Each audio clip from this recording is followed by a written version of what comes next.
जितिया व्रत में जो प्रसाद बनता है, जो भोग लगता है, जो हम लोग व्रत के दौरान पूजा करने के बाद ढेर सारे प्रसाद बनाते हैं, जिसमें कि चने हो गया। चने हम लोग कब भिगोते हैं? जिस दिन हम लोग नहाय खाए करते हैं उसी दिन भिगोते हैं।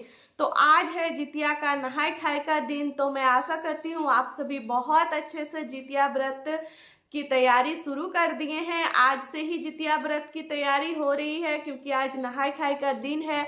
तो जो हम आज के दिन चने भिगोएंगे, जो प्रसाद के लिए हम तैयार कर रहे हैं, वो ढेर सारे चने को जो है भिगोया जाता है। तो उस चने को हम पूजा के बाद क्या करते हैं, किनको देते हैं, मतलब रिश्तेदारों में देते हैं या फिर खुद खा जाते हैं, या फिर व्रत के बाद, पूजा के बाद हम सब प्रसाद बांट देते हैं। तो सब कुछ हम वीडियो में आज आपको क्लियरली बताएंगे, क्योंकि समय भी बहुत अधिक नहीं बचा है। कल ही जो है व्रत है, पूजा है, परसों पारण है। पारण के बाद ही आपको प्रसाद का जो कुछ भी करना होता है वो नियम विधि अनुसार ही करना होता है। तो आप लोग वीडियो पे शुरू से अंत तक बने रहे मेरे साथ, मेरे चैनल 33 कोटि पूजा पाठ में। तो चलिए हम वीडियो को शुरू करते हैं।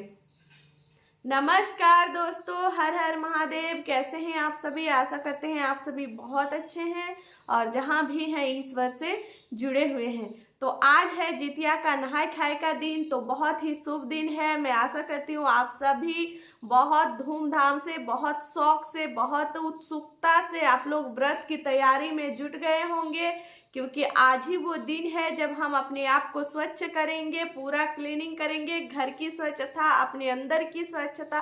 क्योंकि देखिए, घर की स्वच्छता ही सब कुछ नहीं होती है, हमारे मन, हमारे विचार, उनको साफ करना जरूरी होता है। तो आप बहुत अच्छे से इन सब चीज़ों का ध्यान रखिएगा और पूजा की तैयारी शुरू कर दीजिए, ठीक है। कल ही जो है व्रत है और रात में होगी पूजा। उसके बाद परसों पारण है। तो पारण के बाद हम जो प्रसाद हम लोग बनाते हैं, तो इस जो ये जितिया का व्रत है, इसमें हम लोग चने भिगोते हैं। और चने का ही मेन ये होता है, चने रहता है, खीरे रहता है। तो खीरे तो हम लोग पारण वाले दिन जो है बच्चों में बांट देते हैं, क्योंकि उस खीरे को रखना नहीं चाहिए और गलती से भी माएँ खुद ना खा ले, क्योंकि उस खीरे को हम लोग बेटे के स्वरूप मानकर पूजा करते हैं। तो इसीलिए उस खीरे को आप कभी भी ना खाएं। उस खीरे को प्रसाद के साथ ही आप उसी दिन जो भोग आप सबको बांटने के लिए एक थाली में काट कर तैयार करते हैं, उसी भोग में आपको वो मिला के बांट देने हैं। ध्यान रखिए, ये आपको खुद नहीं खाना है। तो जो चने हम लोग ढेर सारे चने भिगो के रखते हैं, उसका हम लोग क्या करते हैं, क्योंकि इतने सारे चने तो खत्म होंगे नहीं और किनको बांटेंगे। सबके घर में पूजा होती है, तो सभी लोग अपने अपने घर में इतने ढेर सारे चने भिगो के रखते हैं। तो फिर इस चने का क्या किया जाता है? देखिए, पारण तक ही सब कुछ खत्म नहीं हो जाता है। ये जो जितिया का व्रत होता है ना, इसमें तो हम नहाय खाए कर लेते हैं, व्रत कर लेते हैं, पारण कर लेते हैं, लेकिन जो प्रसाद हमारा रह जाता है उसको हम लोग क्या करते हैं कि हमारे जितने भी रिश्तेदार होते हैं, जैसे कि मान लीजिए मैं अगर व्रत करूँगी, ठीक है, तो मैं जो प्रसाद बनाऊंगी उनमें से सबसे पहले देखिए, हमारे जितने भी निजी लोग हैं जिनको हम लेके चल सकते हैं, ठीक है। ऐसा नहीं है कि बहुत पुराने मतलब सबको आप लेके नहीं चल सकते हो, क्योंकि आज के लाइफ में सभी कोई बहुत बिजी रहते हैं। तो जो बहुत इम्पोर्टेंट रिश्ते होते हैं, जैसे कि हो गया एक लड़की, मतलब अगर ससुराल जाती है तो उनकी भी ननंद होती है, उनकी बड़ी दीदी होती है, तो उन लोगों को भेजा जाता है, मतलब घर की बेटियों को भेजा जाता है। उसके बाद वो अपने मायके, अगर मैं करूँगी तो मैं अपने ननंद, मेरी जो बड़ी दीदी होगी उनको दूंगी, या फिर मैं मायके में दूंगी, या फिर जो मेरे रिश्तेदार और मेरे ससुराल के रिश्तेदार, ठीक है। ये बहुत इम्पोर्टेंट है कि इनको देना ही देना है। तो बस यही सबसे ज़्यादा इम्पोर्टेंट होता है कि घर की बेटियों को जरूर ही दिया जाता है। तो जितने भी हो जाते हैं, फुआ हो गई, बड़ी बुआ होगी या फिर छोटी बुआ होगी, जितने भी बुआ है उनको देना है, जितने भी मौसी हैं उनको भी देना है, जितने बहन है जो आपसे छोटे हो या बड़े हो, शादी हो गया है, उनका घर अलग हो गया है, तो आपको उनको जरूर ही देना चाहिए। सिर्फ चने का ही भोग नहीं जाता है, उनके साथ पुआ पीठा तैयार करके और आप जितने सारे व्यंजन उनको दे सकते हैं आप जरूर दीजिए। इससे जो है वो लोग आपके बच्चे को भर भर के आशीर्वाद देते हैं, दुआ देते हैं। और देखिए, अपने लोग ना कुछ दे पाओ या ना दे पाओ, वो तो दुआ देते ही हैं, लेकिन एक वो होता है ना कि मन से एकदम से जो चीजें देख के खुशी से मतलब अपने आप ही जो आशीर्वाद निकलता है वो होता है रियल आशीर्वाद, है ना। तो उसको पाने के लिए ही ये सब किया जाता है। सभी के घर में चने को जो है दिया जाता है, चने के साथ पुआ पीठा तैयार करके फिर सबको दिया जाता है, मतलब एक एक के घर पहुंचाया जाता है। तो जैसा कि अगर आपने ऐसा कर लिया, ठीक है, तो चना तो ज़्यादा दिन तक रहेगा नहीं, क्योंकि वो भींगा हुआ चना है तो खराब भी हो सकता है।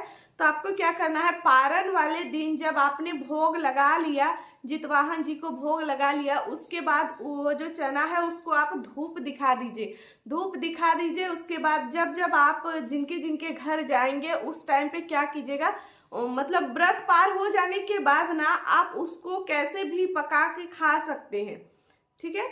मतलब उसमें लहसुन प्याज भी अगर आप मिला करके बना करके देते हैं तब भी कोई बात नहीं है, क्योंकि व्रत में जो चढ़ना था सो चढ़ गया है। उसके बाद आप उसको कितने ही अच्छे से फ्राई करो, आप जितना आप अपना प्रेम उसमें मिला सकते हो मिला दो मसालों के साथ में। उसके बाद आप उसको तैयार करो बना करके और एक टिफिन में पैक करो, या फिर पत्तों का जो हम लोग व्रत के दौरान जो पत्ते में हम लोग प्रसादी रख के चढ़ाते हैं ना, तो उस तरीके से पत्ते में भी आप जो है चने का जो आपने तैयार किया चने की भुजिया उसको आप रखिए, ढकिए, उसको ऊपर से सिलाई कर दीजिए और पुआ पीठा बनाइए और चल दीजिए अपने अपने रिलेटिव के घर, ठीक है। इस बहाने क्या होता है कि सभी से मिलना जुलना हो जाता है, घूमना हो जाता है, सभी का हालचाल पूछना हो जाता है और साथ ही साथ जो है सबको प्रसाद भी दिया हो जाता है और सबका आशीर्वाद भी लेना हो जाता है। तो ऐसा ही होता है हमारे यहाँ का जितिया का व्रत। जो लोग पुआ पीठा नहीं बना सकते हैं वो लोग फल उल ले लेते हैं, मिठाई वगैरह ले लेते हैं, खाली वो मतलब खाली प्रसाद चने का प्रसाद लेके नहीं जाते हैं। ये सब अपने अपने ऊपर है, जो जैसे कर सकते हैं। अपने रिलेशन को चला के रखिए, अपने रिलेटिव को खुश रखिए। कहते हैं घर की बेटियों को कभी भी नाराज नहीं करना चाहिए। अगर घर की बेटियां कभी भी अगर आपके घर से मतलब देखिए, आपके घर की बेटियां सिर्फ आपकी ननद नहीं हुई, उससे पहले जो हैं बुआ लोग हैं तो वो लोग भी उसी घर की बेटियां हैं, तो उनको भी लेके ही चलना पड़ता है, क्योंकि देखिए वो भी इसी घर की बेटी है। और हर घर का एक नियम है कि बेटियों को कभी भी घर से रुला कर नहीं भेजना चाहिए। एक पहली बार बेटियां जब ससुराल जाती है तब रो के जाती है, तब की बात अलग होती है कि उस टाइम वो दुख में रोती है, अपने घर के मोह को छोड़ नहीं पाती है, इस वजह से रोती है। लेकिन इसके बाद अगर कभी रोती है तो वो जो है शुभ नहीं माना जाता है, बहुत ही अशुभ माना जाता है। कहते हैं हर एक आंसू जो वो आपके घर में छोड़ के जाती है उससे आपके घर में दुख दरिद्रता भी आ जाती है। घर की लक्ष्मी घर की बेटियां होती है, उसके बाद उस घर की बहुएं होती है। तो कभी भी हमें घर की औरतों को दुखी नहीं करना होता है, ठीक है। तो बहुत जो है वीडियो लंबी हो रही है, मैं आशा करती हूँ आज की वीडियो से आप सभी को बहुत कुछ लाभ मिला है।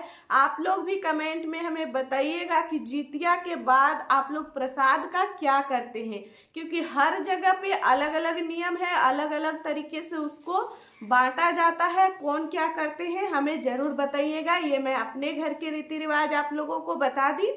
चलिए इसी के साथ आज की इस वीडियो को मैं यहीं पर समाप्त करती हूँ। मिलती हूँ आप सभी से नेक्स्ट एक अच्छे से वीडियो में। तब तक के लिए आप सब अच्छे रहें, स्वस्थ रहें। एक बार जोर से हर कोई बोलिए हर हर महादेव।